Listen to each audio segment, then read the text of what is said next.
Kemanusiaan Asas Kemoralan. Undang-undang kemanusiaan antarabangsa digubal untuk melindungi mereka yang tidak atau tidak lagi terlibat dalam pertempuran serta mengehadkan penggunaan senjata dalam kaedah peperangan. Undang-undang ini dapat melindungi maruah manusia dan mengurangkan penderitaan dalam konflik bersenjata. Undang-undang ini juga dikenali sebagai Undang-Undang Peperangan atau Undang-Undang Konflik Bersenjata.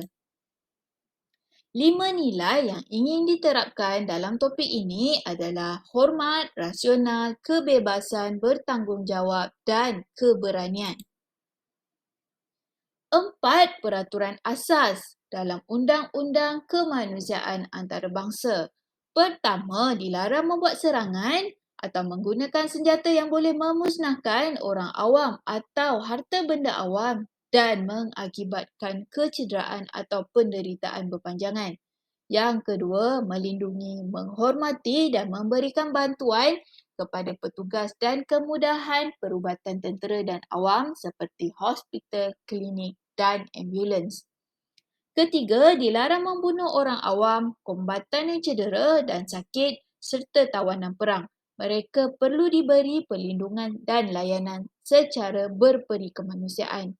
Dan yang keempat, sebarang serangan hendaklah terhad kepada kombatan dan tentera sahaja. Kepentingan pengekalan Undang-Undang Kemanusiaan Antarabangsa. Yang pertama, masyarakat akan berasa selamat. Ini kerana nyawa manusia perlu dilindungi dan juga rakyat bebas bergerak ke mana-mana sahaja dengan aman. Yang kedua, kanak-kanak dapat membesar dalam suasana yang gembira. Ini dapat memberikan perlindungan sewajarnya dan kanak-kanak mendapat pendidikan yang terbaik. Dan yang ketiga, hubungan dengan negara lain terus kukuh. Hubungan diplomatik dengan negara lain dapat diteruskan serta mendapat sokongan moral dan kebendaan dari negara lain. Yang keempat, dapat mengekalkan ketamadunan dan warisan bangsa. Peninggalan sejarah dapat dikekalkan dan ilmu ketamadunan dapat diwarisi. Yang kelima, flora dan fauna terpelihara. Ini dapat melestarikan alam semula jadi dan mengelakkan berlakunya keputusan. Dan yang keenam, kerajaan dapat membangunkan negara. Kemakmuran negara dapat dikecapi dan khazanah negara dapat dikekalkan. Apakah contoh pencabulan undang-undang kemanusiaan antarabangsa? Antara contohnya yang pertama, membuat serangan terhadap orang awam yang tidak bersenjata. Menyeksa dan membunuh orang awam, tentera yang cedera dan tawanan perang.